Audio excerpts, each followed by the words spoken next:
Hello friends, welcome to my YouTube channel.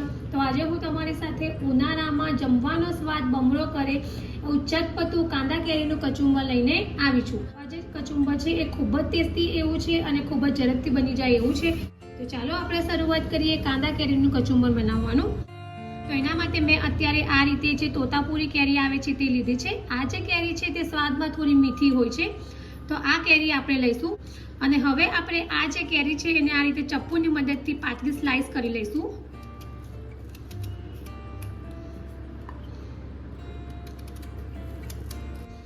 તો આ રીતે આપણે કેરીમાંથી પાતળી સ્લાઈસ કરી લીધી છે અને હવે આપણે આ જે કેરી છે એમાંથી એક સ્લાઈસને આ રીતે લઈશું અને આ રીતે ચપ્પુની મદદથી આપણે જે લાંબી પાતળી સ્લાઈસ આવે છે એવી સ્લાઈસ કરવાની છે।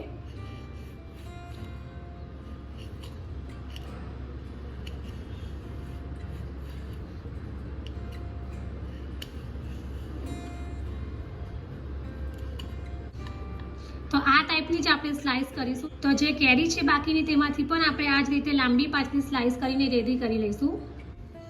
તો આ રીતે આપણે બધી જ કેરીમાંથી લાંબી પાતળી સ્લાઈસ કરી લીધી છે અને ત્યાર પછી હવે આપણે એમાં ઓનિયન એડ કરીશું। તો ઓનિયન છે એની પણ મેં આ રીતે પાતળી લાંબી સ્લાઈસ કરી છે, એને પણ આપણે આ જે કેરી છે એમાં જ એડ કરી દઈશું। ત્યાર પછી હવે આપણે તેમાં સ્વાદ મુજબ સોલ્ટ એડ કરીશું। ત્યાર પછી લાલ કાશ્મીરી મરચું એડ કરીશું। ત્યાર પછી અહીંયા મેં શેકેલા સિંગદાણા છે જેને આ રીતે અધ કચરા ક્રશ કરી લીધા છે તે આપણે એડ કરીશું, જેનાથી આ જે કચુંબર છે એનો સ્વાદ ખૂબ જ સરસ આવશે। ત્યાર પછી હવે આપણે તેમાં ઝીણો સમારેલો ગોળ એડ કરીશું। તમે ગોળની જગ્યાએ ખાંડ પણ એડ કરી શકો છો અને દરેલી જે સાકર આવે છે તે પણ એડ કરી શકો છો। તો ત્યાર પછી સ્પેશિયલ વઘાર કરવા માટે મેં અહીંયા ગરમ ઉકળતું 1 ચમચી ઓઇલ લીધું છે, જેમાં આપણે થોડી રાઈ એડ કરીશું। ત્યાર પછી હવે આપણે તેમાં થોડી હિંગ એડ કરીશું। હવે આપણો આ જે વઘાર છે એને આપણે આ જે સલાડ કચુંબર બનાવ્યું છે એમાં એડ કરી દઈશું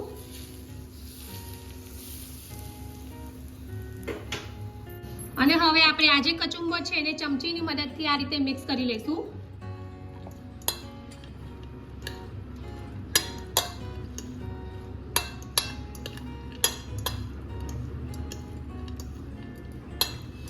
તો એકદમ ચટપટું એવું કચુંબર બન્યું છે અને ઉનાળામાં તમને લૂથી પણ બચાવે તેવું કચુંબર છે। તો આ રીતે બધી વસ્તુ મિક્સ થઈ ગઈ છે અને હવે આપણે ઉપરથી થોડા લીલી કોથમીર એડ કરીશું અને હવે આપણું જે કચુંબર રેડી છે એને સર્વિંગ પ્લેટમાં સર્વ કરીશું।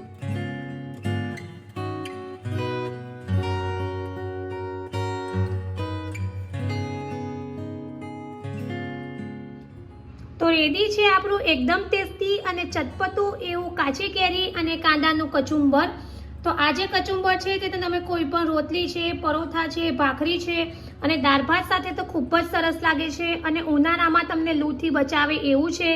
તો ફ્રેન્ડ્સ, તમે જો આવું કાચી કેરી અને કાંદાનું કચુંબર ક્યારેય ટ્રાય ન કર્યું હોય તો એકવાર જરૂરથી ટ્રાય કરજો અને કમેન્ટ બોક્સમાં મને જણાવજો કે તમને મારી આ રેસીપી કેવી લાગી છે। જો તમને મારી આ કાચી કેરી અને કાંદાના કચુંબરની રેસીપી પસંદ આવી હોય તો મારી ચેનલને લાઈક અને શેર જરૂરથી કરજો। આવી જ પછી નવી નવી રેસીપીઓ જાણવા માટે મારી ચેનલને સબસ્ક્રાઇબ કરવાનો ભૂલતા નહીં। તો ફરી પાછા આવા જ નવા વિડીયો સાથે મળીશું, ત્યાં સુધી bye bye and thank you for watching my video.